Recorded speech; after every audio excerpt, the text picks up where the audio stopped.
We talked a little about craft and art last week, so I'm going to continue a little bit on that today. We're going to see how money got into this. Okay, if you remember, we had our triangle for craft, which was, there's a person, here's some material, and here is some function. Okay, this person takes some material, let's say clay.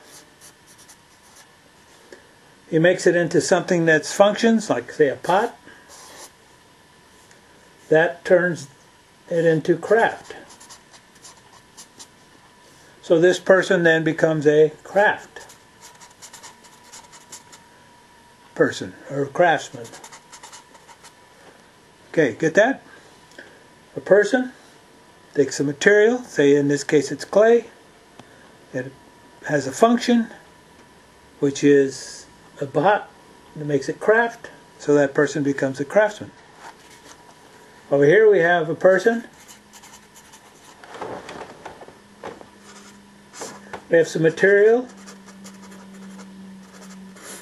We have non-function.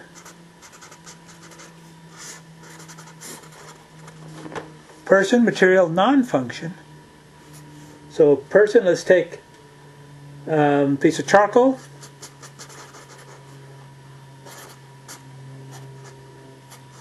A stick drawing of throwing a rock at an animal. It becomes non-function. That has no use, so that becomes art. This person then becomes an artist. Okay.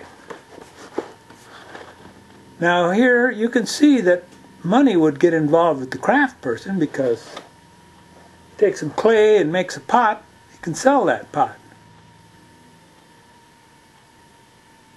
That's logical. But here we have art. We have a person who takes some charcoal and draws a drawing of a person throwing a rock at an animal. That has no function, so therefore it has no price. Who would pay for that? You just look at it. If you get something out of it, fine. It's spiritual. You look at that and say, yeah, you know, that's what we do, and makes you start to think about it. You don't have to pay for that. It's there on the wall. Just look at it. You see? There's a line. Money's on this side. Money is not on that side. Now, art is not something exclusive to America or Europeans. You laid the world out flat, you would see that the creative force is all through the universe. That's what makes planets and stars and so on. That's creative force in the universe, like we talked about before, like gravity. So it goes through all human brains, not just Americans, not just Europeans. Goes through Chinese. Everybody's brain gets the same thing. So naturally everyone is going to start coming up with ideas, creative ideas, and doing creative things. So art is all over the world. It's a human activity. It's not country specific. But we talked about what makes it different in different countries, in different people, is because of their personal experiences in the brain that attack those analog creative forces. They come in and changes them into digital, and that's what makes it different. So we have all humanity getting creative ideas and all making things.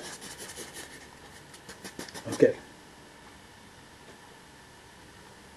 Why then is, and let's put it this way, some is craft, some is art.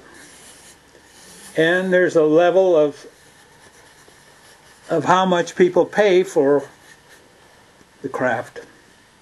And in some cases now they're buying art too. So that's all about the same level all across the world, except you go along here with art and all at once there's a huge spike when you get to America or Western cultures, European cultures. Huge spike in what people pay for their art. Now why is that? Is our art so much better? Do we have better creative ideas? I don't think so. Everybody's getting, our brains are no better than anybody else's. We're all getting the same stuff. Our experiences are different, so our art's a little different. But it's basically the same process. So why is this spike? $50 million somebody will pay for an piece of art. For this thing over here I talked about, the throwing the rock. For that non-functioning process, somebody will pay $50 million? Does that make any sense? Why would you spend $50 million on something that's non-functional? I'll tell you why. And why it's only in America. It's because the money speculators got involved in it, just like they do the stocks and stock markets and mutual funds. And they put money into it like it's a commodity. They turn it into commodity art. But it's lost its original function, which up here was just an observation of something, and putting that observation into something you can see, visual, through a creative process, has nothing to do with money. Nothing.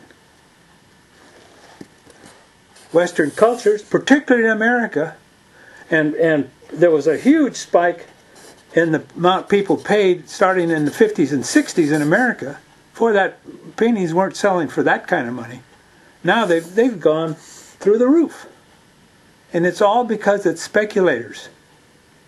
They have no idea. I mean, if you put something in you love this, you get some emotional charge from this man throwing a rock there, you might want to have it on your own wall, but what would be the point of that when you can go see it in a museum? That's what museums are for. They're supposed to be putting this stuff in there so you can go see it and you don't have to buy it. And owning it doesn't change anything. Doesn't make it any better. It's just all phony speculators making money off of art. It's a crime. It's criminal. There's no need for that.